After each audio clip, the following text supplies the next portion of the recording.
Uy! Ang daan. Okay mga kabisya, good day sa atong tanan, no? Kung Honda Beat if I user ka para sa imuha ni nga video, no? So ang problema sa motor pag gasolinador nimo dili iyang hatak ulahi ba, no?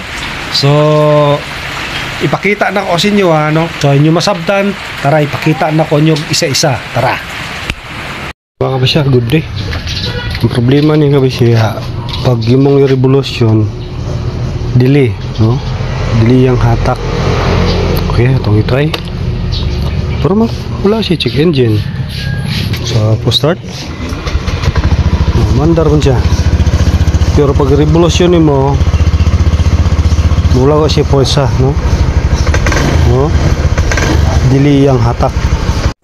Okay, kabisya, no? Kini mga sakit, no? Ipang spray na to DWD-40, no? Kini mga sakit dito. Tara. So gitisting na ko kabisya, maurya po, no, gitangtang na ko ni kabisya, no. Ini okay naman yung ano, no, bounce naman, no. So sige problema ni. Okay mga kabisya, no, nakapalit ta og pisa. Katong tindahan akong gipalitan ako kabisya. Amigo muna ko tong mekaniko god, no. So kato siya kabisya. Mayo gito siya. Ako nangod pud ko agad ni balok-balor po ko niya, no? So, i-istorya na ko siya ang konsabit, no? Okay ka ba siya? Kini itong ilisdan. Hindi. Okay. Muna ito ilis na bago. TPS, okay? Okay mga kabisya, no? Kami yung bago. Palyado yapon. So, paliton na to tong katong sa IoT sensor, no? Yung TPS ibutang ko ni, wala na ako ipakita pero palyado gyapon mga kabisya, no? Kaabot na ta. So nakapalit na tao katong sa IoT sensor, no? So di pa ta pwede mo tangtang sayang IoT niya dito, no? Kay init pa ng makina. So okay kabisya, itaod na to na, ibug na ng makina. So gamit lang taog 17 sakit, no, katong taas. Okay, tara, tangtaw na to. Okay, tara.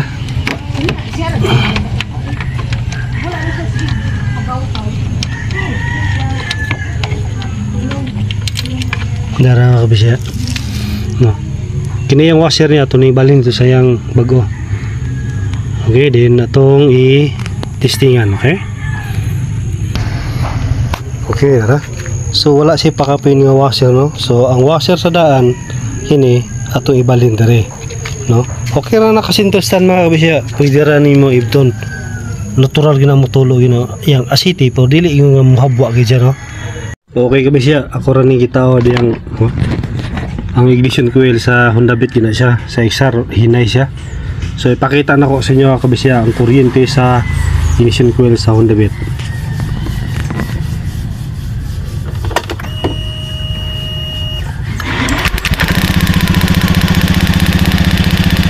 Perting kusuga nga siya. Tanawa ka ba siya? Perting kusuga ka ba siya? No? Ano mo palya-palya mo siya? No? Perting kusuga ka ba siya? No? Layo na kayo ng tension wire niya. Mo kapit na magyabon siya. No? No? Layo na kayo na. So, bago na to. So, bot pas bot ka ba siya? So, nai-ECU nga daan. Buba na siya ka ba siya? So, i-try na to. Nag-pass lock nito. No? Kini. So sa akong bayaw ni, so ang kuan nila naguba na. So i-try ito salpak, no. Bamantay budget god. So tara, to ni salpak. Okay kabisya, natangtang na to ning kuan, no, yang daan niya. So day daan pero guba ni siya kabisya, ha. Hinulman sa bayaw nako. So i-try na to. Mas hindi mo gana pa ning titinaging buga. Sige, ito siya isalpak ni. Okay kabisya, ito nang na-reset to. Wala na ako nagpakita kay maglisod juga kabisya, no. Gi-reset na to ang ECU. So try ta. Ito daan na kayo ni, oh. So kung bayaw niyo kabisya, ayan pa, no, stuck na. So try ta. So okay, check engine wala. So start. So rev ta. Uy, baka okay naman kami siya, oh. Uy, you can do it. Ang daan nga. Eh, kusog mo na yun kan.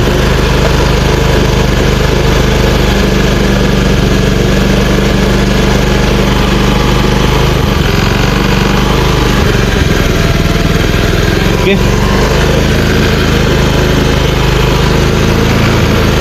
So, yung TPS ato na i-adjust na kasi kayong minor. Pagkabi siya, oh. Oh. So, aggressive na guys sa kabisya, no? So, i-adjust na to niyang TPS, okay? So, na-adjust na to kabisya, no? Kaya kumukusog ang kabisya, starting niya, kanang itong minor niya, start pa lang. Muro siya gugong. So i-drop lang yun yung TPS ng kabisya, no? So okay, try ta. So start. Okay na yung kung minor kabisya, oh. So revolution ta. Okay kabisya, ano? Oh my god, wow, nasolbar na gina tong problema. So ang iyang problema kabisya, ECU. Pero kining ECU sa kumbayaw kabisya, guba na, no? Iyan na ning ato yung Honda Beat niya, gilisdan na to niya ni. Pero try na ko sa kuha. Pero bago na ko gipaandar, ako pa sang gi-reset ECU, no? So okay na kabisya, oh. Oh. Agresibo na siya, hindi na siya nagmalya, no? Oh. So okay na, nasulbad na to problema, tanan ato nang gihimo, no? So sa uban diha nga Honda Beat user, i-check na yung TPS, EOT, spark plug tap, ignition. So wala na mo ilain pati ang fuel filter, no? So sa kwan pod kini, no? Pati sa kwan inyong i-check na yung ignition, fuel injected, kung okay ra yung buga. So tanan nga kabisya kompleto, okay na siya tanan. Pero ang yang problema ra gyud niya ang ECU. Guba na daan na, wala na nagitao, gitao sa kumbayaw. So gihulman na to. So dara yang stock. So ECU ang iyang guba kabisya, no? Okay na. Tagtango na nato yung cover ato ibutang diha, no? So okay kabisya, na ko nakita sa kung stock ako na ECU kabisya, no? Oh, nailubong siya kabisya, oh. Oh. Karon po ko bantayan po ni. Pag tangtang na ko siyang cover, wag ibalhin na ko dito. So medyo bikil siya kabisya, oh. Oh. Lubong siya. So mao ni hinungdan kabisya day na mamalya-malya siya, no? Katara, salamat sa inyo paglantaw nang hinaot ko naghatag kini pagtulunan sa uban nga Honda Beat user diha. So God bless atong tanan. Salamat.